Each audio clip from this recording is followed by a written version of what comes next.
Hi, everybody. Welcome to the G. Louise book series. I'm Christina, Kristina. Hope everybody's having a good day. If you get a chance, please hit the like and subscribe. Let me know I'm doing a good job. I seem to be crawling along here like a turtle. But anyways, so we're doing, don't forget Star Trek Fridays. And we're doing JD Robb. We're getting to the end of the month for Ransom Come Out. And my co-host is here. And today, so do fathers deserve second chances if they abandoned you at birth, or maybe committed a crime, or ran away for some reason? So we're talking about second chance, and I like the audiobook because it's told. They have a lady for the female and a male for the guy stuff. Isn't that cool? Second chance. I love audiobooks. I'm an audiobook person. And James Patterson, Second Chance.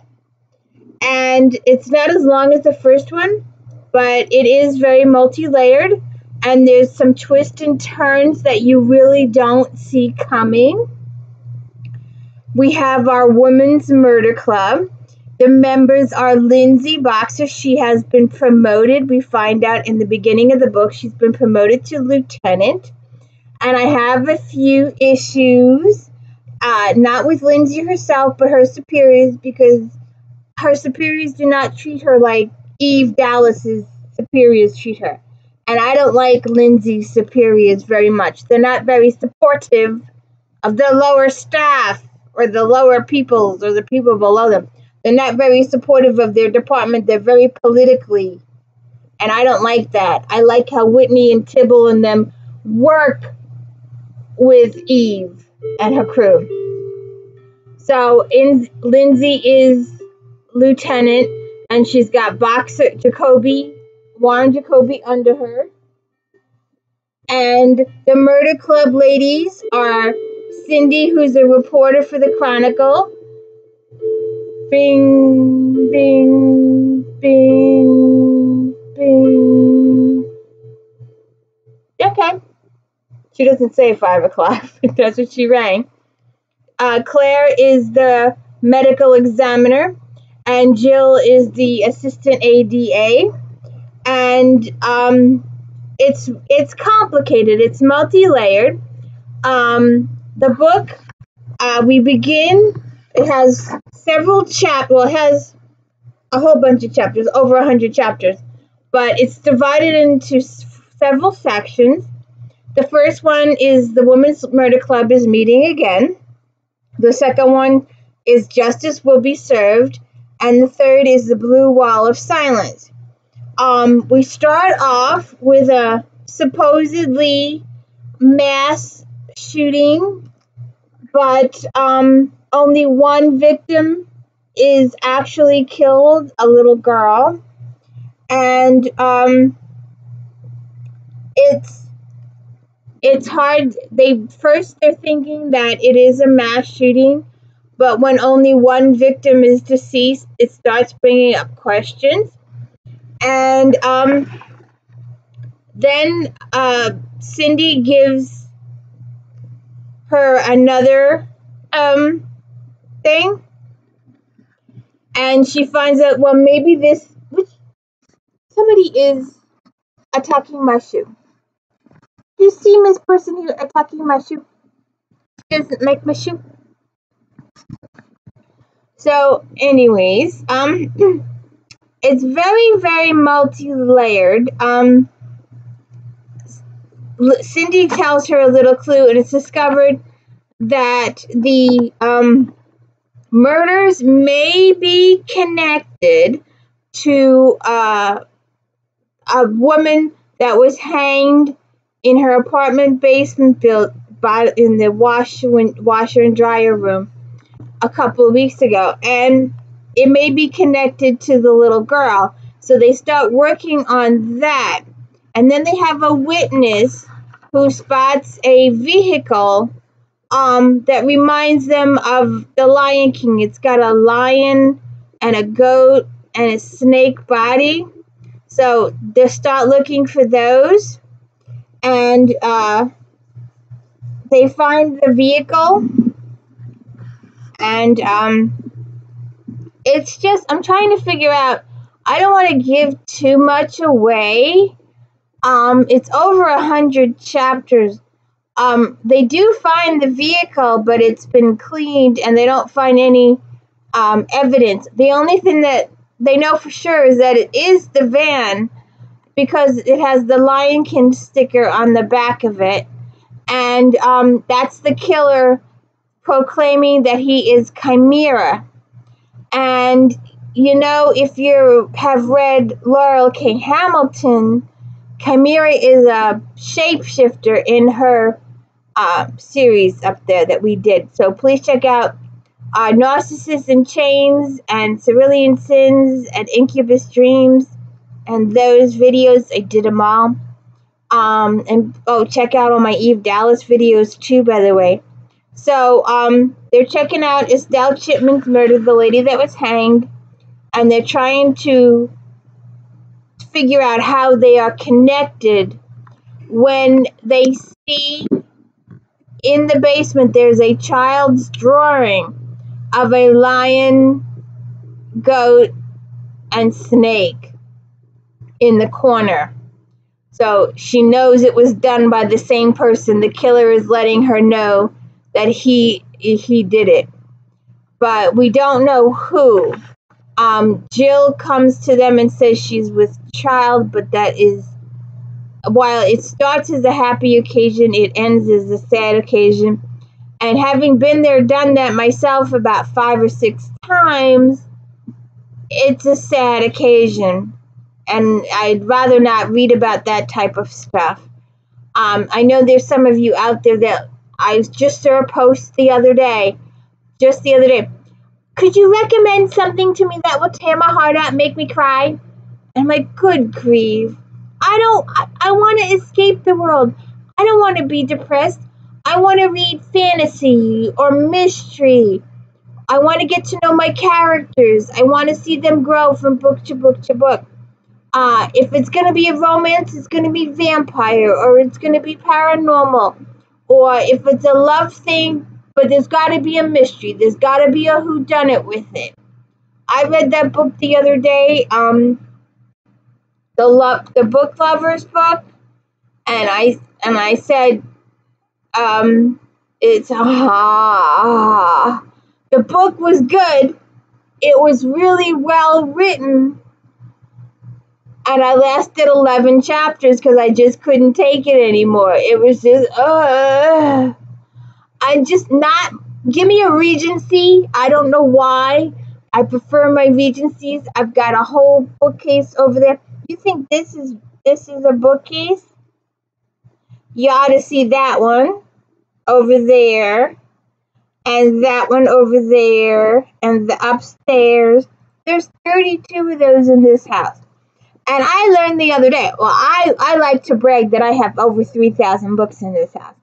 I met a gentleman last week that put me to shame. He says he has 13,000 books in his house. It's like, good grief. I couldn't even imagine. My house is small. And I hate my house, by the way. But anyways, let's get back to the book. So Lindsay, she first decides that she's going to look for racial serial killers. And that's her first foray. And then she discovers the lion thing. And she does some investigating on that. And Cindy goes to the church to talk to the reverend who was part of the crew that was gunned down. And Cindy seems to fall in love with the reverend. So we have a little bit of a romance going on here. Now see, that kind of romance is good. Even interracial is good. As long as there's a mystery to back it up. Got some mystery going there. Not some straight on, I'm just moderate, Ugh, I don't know why. And through all of this, well, I guess I didn't get to the chapter yet, but so she finds a picture. She's going through the gangs, racial gang, serial gangs, and she finds a picture of a gentleman with a chimera tattoo. And it sort of leads her down the one road, and you're led to believe that it's the road. Well, it has the potential of being a road, and the person is responsible for some things that happen in the book, but he's not responsible for the things. There's like 3 or 4 things that he does that's separate from the chimera thing, but you don't know that yet. You are just leading down one path with one suspect. And that's the thing with the Patterson books. There's usually at least two twisty turns at the end. You're walking down the path, and you're walking down the path, and you're walking down the path, and you're like, oh, okay, we got somebody, let's investigate, let's try and get some evidence, let's see what we can gather up, let's see if we can make enough for a search warrant. And things go sideways just a little bit, and you're like, like in the last book, we had a moment. We're like, is it really this guy? Are we getting all these false leads? Right? And then there's a little twisty turny going, well, maybe it's not him. We know he did those things, and we can prove he did those things, but not those things. And what happens with those things? Because those things are the primary things. And then, she hears the killer's voice. The killer kills a police officer. So we have the old lady that was hanged, we have the little girl, and a police officer. And how are these people related? How are these circumstances? What do these people have in common? Well, it takes a bit of investigating, and Lindsay discovers some things. In the middle of all this, and I was really, she's decided that it's a calculated personal vendetta against police officers. And the old woman's deceased husband was a police officer. And the young girl relative is a police officer. And then the police officer himself is gunned down. And in the middle of all this, her father shows up. She hasn't seen her father in like 20 years. And so she gets friendly with him, and she starts to possibly form a little bit of relationship and talk about all the stuff that happened and what's going on there. She cooks him dinner, and they really think, they've got a case going on. I was really, really miffed that I don't know, is it after? Yeah. So she goes to visit a guy in jail. A guy so bad that they chain him completely, and they talk to him, and he gives her a clue, but she doesn't realize he gave her a clue for 24 hours. And when she figures it out, she believes that it's an inside thing, possibly. And then, of course, the thing with Jill happens, and then someone goes after Claire, and she accidentally finds the person she's looking for. But then again, we have these questions. There's no evidence. They can't find any circumstantial. to tie the guy. They need to find the evidence to connect the guy to the crimes. And there's some twisty turnies here with trying to connect the guy to the crime. And then Lindsay is shot. So she spends a day in the hospital. And she comes out and she goes up to her boss when she has a revelation. She's finally figured out who it is, and she's going to go tell her boss. And her boss is there with the FBI, and he's decided to turn over the case to the FBI due to the fact that a police officer was shot, and it becomes a bigger case. Now, Eve Dallas's boss, Whitney, would never, ever do that to Eve. Never pull the rug under her from like that. They were having a meeting and she wasn't even included in the meeting. I was absolutely aghast, horrified. Oh my God, what? Her bosses are not supporting her? This is not your Eve Dallas book. These are horrible when your boss doesn't support you and when he's going to turn over the case to the FBI. So after some back and forth, the boss decides, all right, you'll stay in-house. Well, duh. You got all these people working this case in-house. You're not going to turn it over to the FBI at the last minute, then they got to start all over again. What are you thinking? So, we have some more moments here, and you can read them.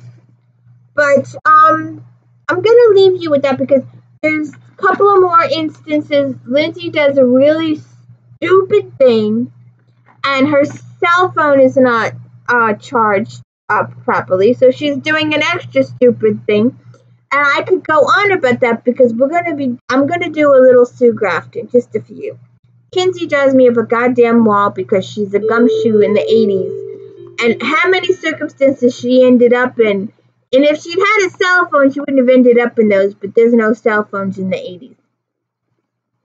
So, to find out who done it, and there's a big, huge, massive twist at the end of the who done it.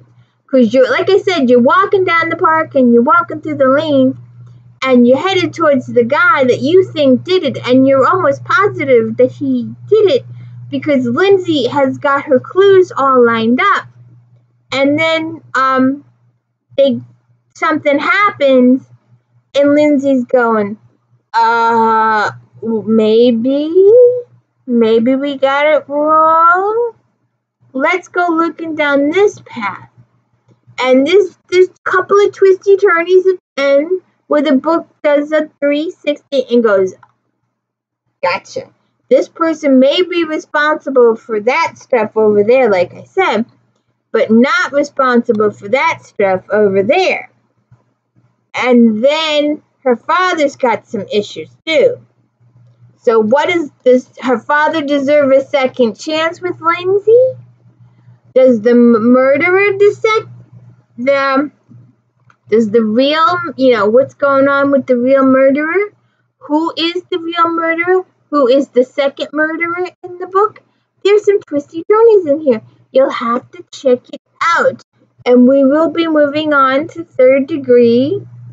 And considering that I own all these, I guess they qualify for read what you own too. I own all those. And I've read them all to you all year. Laura K. Hamilton, Anita Blake. We will be doing Mary Gentry at some point, the slut. But, so please check it out. Second Degree.